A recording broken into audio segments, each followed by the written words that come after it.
আমাদের গবেষণামূলক অডিও বুকে আজকের বিষয় ব্রিটিশ শাসনকালে কলকাতা পুলিশের গোপন ফাইল বা তথ্য। ব্রিটিশ শাসনের সময়কালে কলকাতা পুলিশের গোপন ফাইল বা গোয়েন্দা নথিপত্র সম্পর্কে বিস্তারিত তথ্য সংগ্রহ করা একটি জটিল বিষয়, কারণ এই ধরনের নথি সাধারণত গোপনীয়তার কারণে সীমিত অ্যাক্সেসের মধ্যে রাখা হতো এবং বর্তমানে এগুলো বিভিন্ন আর্কাইভে সংরক্ষিত আছে। তবে উপলব্ধ তথ্য এবং ঐতিহাসিক প্রেক্ষাপটের ভিত্তিতে ব্রিটিশ শাসনকালে কলকাতা পুলিশের গোপন ফাইলের ভূমিকা, উদ্দেশ্য এবং কার্যক্রম নিয়ে একটি বিস্তারিত রিপোর্ট এখানে উপস্থাপন করা হলো। ব্রিটিশ শাসনকালে কলকাতা পুলিশের গোপন ফাইল, একটি রিপোর্ট। প্রেক্ষাপট এবং পটভূমি ব্রিটিশ শাসনের সময় 1757-1947 কলকাতা ছিল ব্রিটিশ ভারতের রাজধানী, 1772-1911 এবং ইস্ট ইন্ডিয়া কোম্পানির প্রশাসনিক ও বাণিজ্যিক কেন্দ্র।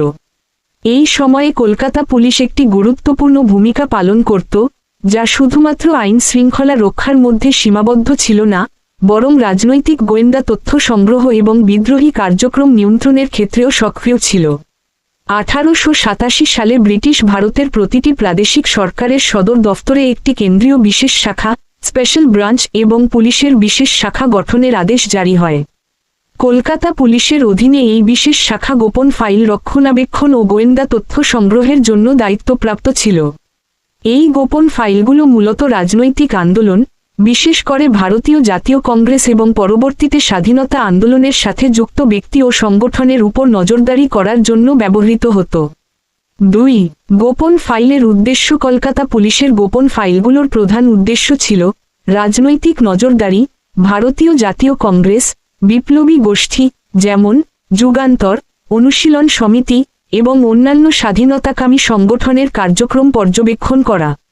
অপরাধ ও সন্ত্রাসবাদ মোকাবেলা, বিশেষ করে 1908 সাল থেকে বিপ্লবী সংগঠনগুলোর কার্যক্রম তীব্র হওয়ায় এই ফাইলগুলো সন্ত্রাসী কার্যক্রম এবং ষড়যন্ত্রের তথ্য সংগ্রহের জন্য ব্যবহৃত হতো। সামাজিক ও ধর্মীয় তথ্য সংগ্রহ, গ্রামীণ এলাকা থেকে সামাজিক ও ধর্মীয় উন্নয়নের তথ্য সংগ্রহ করা, যা প্রায়ই জমিদার ও প্রভাবশালী ব্যক্তিদের মাধ্যমে পাওয়া যেত। সরকারি নিরাপত্তা, গুরুত্বপূর্ণ ব্যক্তি, ভিআইপি এবং বিদেশিদের নিরাপত্তা নিশ্চিত করার জন্য গোয়েন্দা তথ্য সংগ্রহ। 3.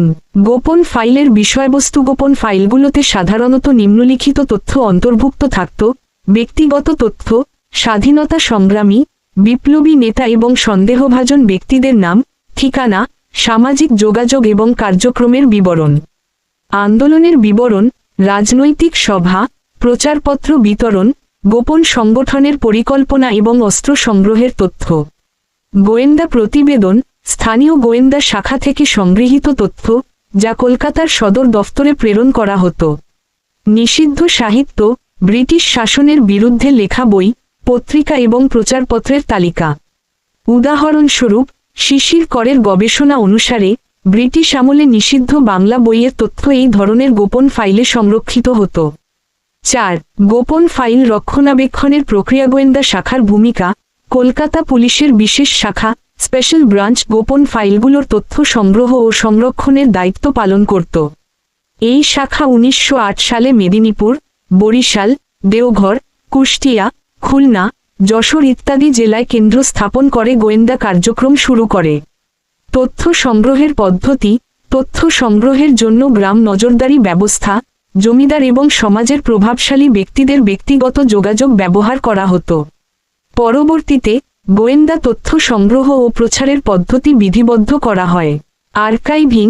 এই ফাইলগুলো কলকাতার স্টেট আর্কাইভস, লর্ড সিনহা রোডের গোয়েন্দা দপ্তর, লন্ডনের ইন্ডিয়া অফিস লাইব্রেরি এবং ব্রিটিশ মিউজিয়াম লাইব্রেরি সংরক্ষিত হয়েছে।